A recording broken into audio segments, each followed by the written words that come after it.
मतलब एक मनुष्य को हर पल अपनी आत्मा की अंदर की जो पावर है उसको जागृत करने की कोशिश करनी चाहिए। जीवन में कोई भी दुख हो, जीवन में कितनी भी अशांति हो, जीवन में कोई भी कर्म आपके सामने आ जाए, जीवन में कितनी भी तकलीफें पड़े, लेकिन हर पल ये याद रखो कि आत्मा में अद्भुत शक्तियां हैं, अद्भुत पावर है।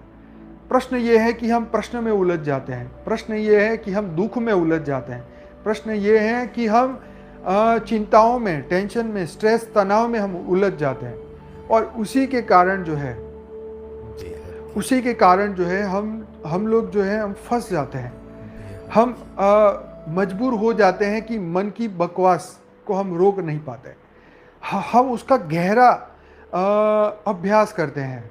ठीक है, जैसे हमने किसी से दुश्मनी कर ली, तो अब वो दुश्मनी का जो अभ्यास है वो इतना पक्का हो जाता है कि बार बार उस व्यक्ति का नाम दिमाग से निकलता नहीं, उस व्यक्ति के साथ उसका कार्य भी जुड़ जाता है, ऐसी मेमोरी जुड़ जाती है।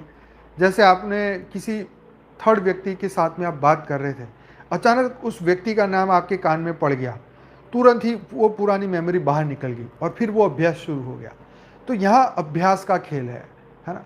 यहाँ पे जब मनुष्य सुसाइड करने जाता है, चाहे स्त्री हो, पुरुष हो, लड़का हो, लड़की हो, जो बच्चे हैं जो परीक्षाओं में फेल हो जाते हैं, अपने आप से बात करते रहते हैं, अपने आप को, कि नहीं अब जीवन जीने लायक नहीं है, अब जी के क्या फ़ायदा, मेरे बारे में ये क्या सोचेंगे, वो क्या सोचेंगे, माँ बाप क्या सोचेंगे, जीवन तो दुख से भरा हुआ है, मेरे से मेहनत नहीं होती, मेरे से ये नहीं होता।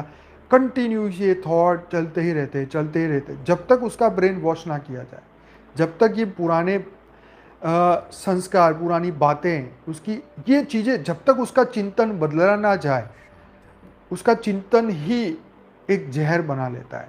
एक उसकी बार बार वही रिपीटेशन, ये अभ्यास, चिंतन का अभ्यास एक बुराई की ओर ले जाता है, और वही चिंतन का अभ्यास परमात्मा की ओर लेके जाता है। यहाँ अभ्यास की कमी है। हाँ, अभ्यास की कमी नहीं, सॉरी, अवेयरनेस की कमी है कि आप किस तरीके से, किसकी ओर चिंतन लगा रहे हो, क्यों चिंतन लगा रहे हो, इस चिंतन से प्राप्त क्या होगा। तो यही चिंतन से जीव शिव बन सकता है, और यही चिंतन से आत्मघाती बन सकता है। जितने भी सुसाइड बॉम्बर वाले लोग हैं, अपने अंदर शरीर में बॉम्ब चिपका के जाते हैं, और एक बिलीफ के साथ कि हम मरेंगे, मारेंगे तो हमें जन्नत मिलेगा, नूर मिलेगी, हैं 70 अप्सराएं मिल जाएगी, राम जाने क्या मिलेगा।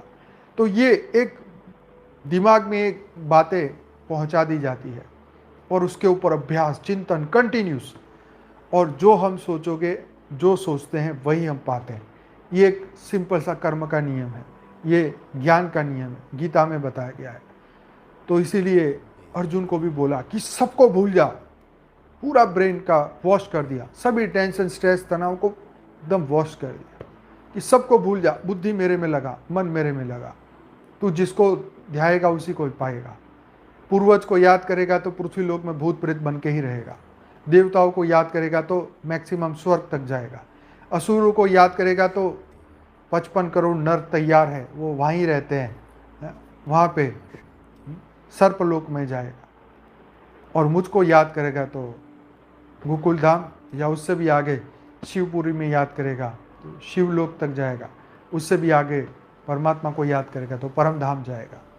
तो बात यह है कि अभ्यास किसका कर रहे हैं, चिंतन किसका कर रहे हैं।